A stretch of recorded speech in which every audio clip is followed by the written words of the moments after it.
Basic education, energy education, public transportation, communication system and technology. Subsidies भी avail की जा सकती हैं छोटे छोटे पैमाने पर भी। ज़रूरी नहीं कि आपको बहुत बड़ा यूनिट लगाएं, छोटे छोटे यूनिट्स भी इस तरह के से लगाए जा सकते हैं जहाँ पे आपको ये बेसिक नीड्स जो हैं वो सारी की सारी मुयसर हो सकें। उसके बाद है जी creation of more jobs. Again उसी से रिलेटेड ही है, to lessen the negative effects of rapid urbanization while at the same time conserving natural ecosystems. Private investment should be encouraged so as to utilize natural resources and create more job opportunities. अच्छा, इसमें ज़्यादा वही environment friendly के हवाले से ही बात है कि इतनी तेज़ी से जब हो रही है तो वो ज़्यादा जो है नेचुरल इकोसिस्टम कैसे अवेल कर रहे हैं, वो मछलियाँ खा रहे हैं, गोश्त खाएंगे, सब्जियाँ खाएंगे, जो भी नेचुरल चीज़ें मौजूद हैं तो वो भी ख़त्म होंगी। तो इसलिए बेहतर ये है कि कुछ ऐसे रिसोर्सेज भी उनके पैरेलल जो हैं वो इशू किए जाएँ कि सिर्फ गवर्नमेंट की ड्यूटी नहीं है, प्राइवेट भी कुछ लोग जो हैं वो कर सकते हैं। जैसे ये बिजली जनरेशन के लिए भी पाकिस्तान हुकूमत ने आजकल शुरू की हुई है। Tourism promotion and the sustainable exploitation of natural resources can create more jobs for urban population. Subsidies and grants may as well be provided to foreign and private investment in environment friendly development projects that encourage job creation.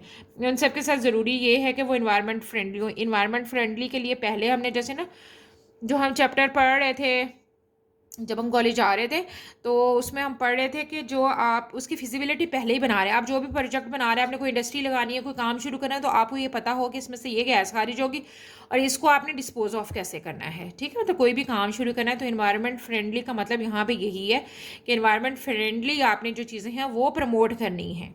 ठीक है, मतलब जैसे shopping bags हैं वो फैक्ट्रियाँ ही बंद हो जानी चाहिए, बजाय इसके कि आप यहाँ बैन करें कि लोग यूज़ ना करें या मार्केट में यूज़ ना हो।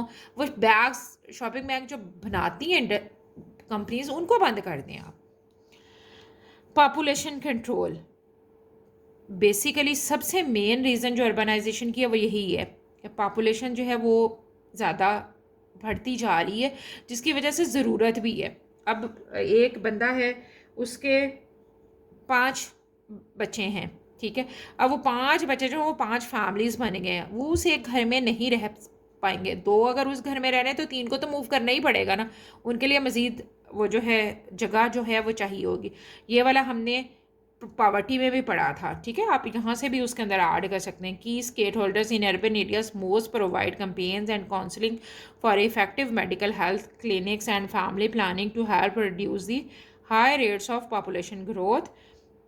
Medical health clinics oriented towards family planning options must be made accessible across the entire urban areas with the objective of controlling diseases and population growth. उनको सब तरह की इंफॉर्मेशन जो है वो प्रोवाइड करनी है कि आप बीमारियों से कैसे बच सकते हैं और ये कि पॉपुलेशन जो है उसको कैसे कम जो है वो रखा जा सकता है। ठीक है, मेरी तरफ से अल्लाह हाफिज़। और ये कि आप लोग ना लेक्चर, कल वाला जो लेक्चर था वो बहुत ही कम बच्चों ने देखा हुआ था, तो आप प्लीज़ बराए मेहरबानी ये देख लें। इसको कोई चीज़ नहीं समझ आती तो क्वेश्चन पूछ लें, कर लें। अच्छा, अर्बनाइजेशन वाला इसमें बड़ा अच्छा दिया हुआ था, इसलिए मैंने इसके अलग से ना नई कोई भी इस तरह के नोट्स या कुछ भी बनाया। फिर भी मुझे कोई इससे भी बेहतर चीज़ मिल जाएगी तो मैं आपको शेयर कर दूँगी।